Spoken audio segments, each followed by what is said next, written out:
எல்லோரும் இப்போ வரப்போகிற TNPSC exam, TET exam, police exam இந்த மாதிரி எல்லா எக்ஸாமுக்கும் படிச்சுட்ருப்பீங்க. எப்படி 6வதுலேருந்து 12வது வரைக்கும் எல்லாத்தையும் ஞாபகத்தில் வச்சுக்கிறது?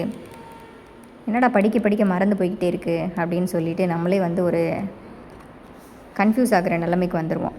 இது பார்த்திங்கன்னா டிஎன்பிஎஸ்சி, டெட்டு, டிஆர்பி, டிஎன்யூஎஸ்ஆர்பி இந்த மாதிரி எல்லா போட்டித் தேர்வுலேயும் தமிழில் வந்து 6வதுலேருந்து 12வது வரைக்கும் புதிய பாடத்திட்டத்தின் அடிப்படையில் ரெடி பண்ண புக்கு. இலக்கியம், இலக்கணம் ரெண்டுமே இருக்குது. தமிழறிஞர்கள் தமிழ் தோண்டெல்லாம் சேர்த்து இலக்கியத்தில் வரும். அதுக்கப்புறம் பார்த்திங்கன்னா தமிழில் வந்து அறிவை விரிவு செய் அப்படின்னு சொல்லிட்டு ஒரு டாபிக் இருக்கும், பார்த்துருக்கீங்களா? 9th-லேருந்து 12th வரைக்கும் இருக்கும். இங்கே பாருங்கள், அதெல்லாம் தனியாக வந்து அறிவை விரிவு செய் அப்படின்னு சொல்லிட்டு கொடுத்துருக்கோம். ஒன்று பார்க்கலாமா? திராவிட மொழிகளின் இலக்கணத்தை கேட்க ராபர்ட் கால் பண்ணார் அப்படின்ட்டுருக்கா. அப்போ இதுக்கு திராவிட மொழிகளின் ஒப்பிலக்கணம் அப்படிங்கிற நூலை எழுதினது ராபர்ட் கால்டுவெல். அடுத்து பாருங்கள், பாரதிதாசன் அழகாக சிரிப்பார், அழகின் சிரிப்பு அப்படிங்கிற நூல் எழுதினது பாரதிதாசன். தண்ணீர் தண்ணீர்னு கோமாதா சுவாமிநாதன்கிட்ட கேட்டுச்சு.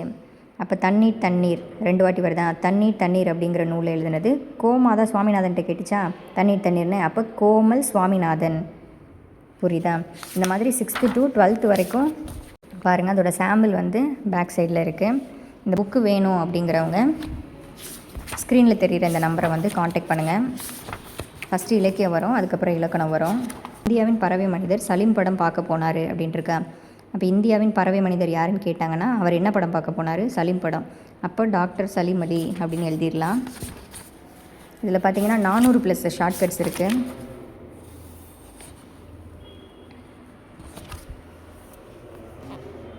உடனே வாங்கி படிங்க. உங்கள் டைம் வந்து கொஞ்சம் சேவ் பண்ணுங்கள்.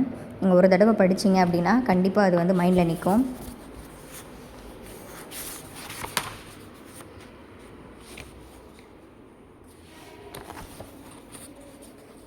நீங்கள் உங்கள் வாட்ஸ்அப் நம்பர் நாங்கள் கொடுத்துருக்கோம். இந்த ஸ்க்ரீனில் தெரிகிற நம்பரை காண்டாக்ட் பண்ணி நீங்கள் ஆர்டர் பண்ணிக்கலாம். இங்கே பாருங்கள், இது வந்து திருக்குறளில் அறத்துப்பாலில் மொத்தம் 4 இயல் இருக்கா. இந்த 4 இயல்லையும் எத்தனை அதிகாரம் இருக்குது அப்படிங்கிறதுக்கு இந்த ஒரு ஷார்ட்கட்டு தான். 20 இல்லத்துலேயும் 4 பாய் இருக்குது. 13 பேர் துறவரம் போகிறாங்க. ஒருத்தருக்கு தான் ஊழ் நல்லா இருக்குது. ஓகேவா? இப்போ பாருங்கள், 20 இல்லத்துலேயும் அப்படின்னா இல்லறவியலில் 20 அதிகாரம். எத்தனை பாய் இருக்குது? 4 பாய்.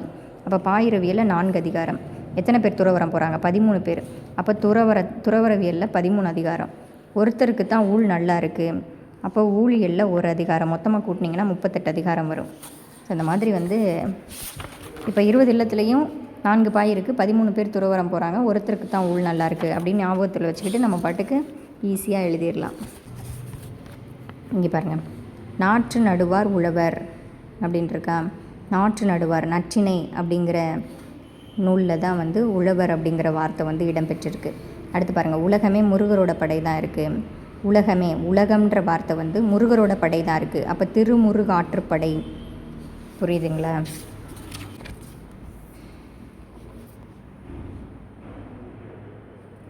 உங்கள் ஃப்ரெண்ட்ஸுக்கும் ஷேர் பண்ணுங்கள். தேங்க்யூ.